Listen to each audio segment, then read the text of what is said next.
The next topic we're going to discuss on Boxing Bros is what adjustments would Anthony Joshua have to make in order to beat Andy Ruiz. We're going to start this one off with Trill.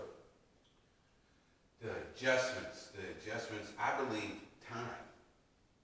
I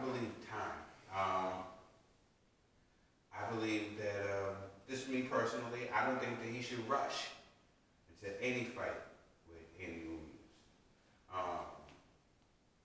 I just think maybe you were saying earlier, with the pressure being too much.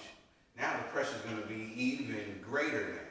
You know what I'm saying? To come back and try to redeem yourself after this embarrassment, or what people might call an embarrassment to a lesser fighter, but knowing that Andy Ruiz can really punch. You know what I'm saying? And this is a punch that happened behind the ear, and it affects a lot of fighters. Now, I believe he was concussed in this fight, and I believe that he should take some time off and deal with the pressures before he even gets in the fight with Andy Ruiz. But if they do, he just got to work on his distance. And I believe, Joshua should do what Joshua does. But I think he should handle his mental before he gets in there, before anything.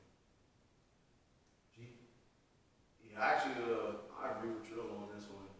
I would take a step further though. If I was a part of AJ's team, first thing I would do is the priority is getting his confidence back. I wouldn't even rush for a rematch. I would let that clause go, and give him a tune-up fight. Give him somebody that's similar to Ruiz, but that's probably like slower, less powerful, so AJ could work on his distance, work on his head movement. AJ needs to.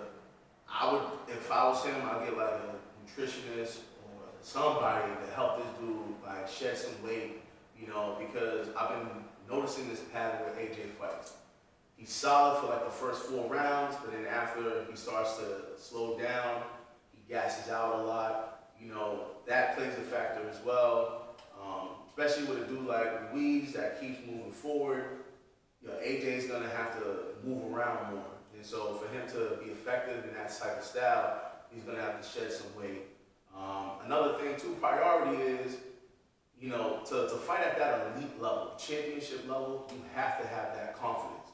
And I'm really nervous at the fact that, for one, it's looking like the rematch is going to be in New York again. You know what I mean? So it's not like he's in a familiar territory. That's one. And then two, just lost, but not just a loss. He got rocked like 4 times. He touched the Achilles, So all of that could play into him fighting Ruiz going in there, and not to mention Ruiz is coming in with the confidence that I already rocked you. You know what I'm saying? So now Ruiz is thinking, bro, I'm gonna run right through you. So to me, if I was AJ's team, I would try to bring in other trainers. I'm not saying you should be your trainer, but I'm saying, hey, if you want to stay with your trainer, then stay with your trainer, but bring in people that specialize in fighting smaller guys. He has to work on his head movement, he has to work on his distance, and if that's pretty much what I'm saying. AJ, if you focus on those things, I think you can do a great job against Ruiz, but I feel like you need way more time than just 6 months. So I'll say this, because a few things came up. In regards to him taking another fight before the rematch, I say no. Yes. I say take the rematch immediately. Take it immediately. You ever heard this thing called use it or lose it? You use it or you lose it. So I say you take the rematch immediately.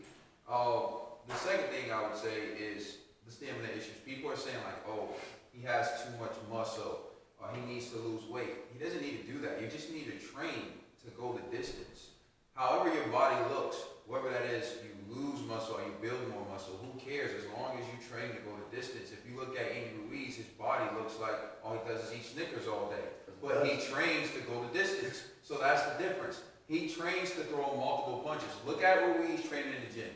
You'll see he throws a number of punches. He throws multiple punches when he hits the bag. When he's on the mix, he doesn't take like 2-minute breaks and then throws one combination. He throws punches consistently throughout the round. That's how Joshua needs to train.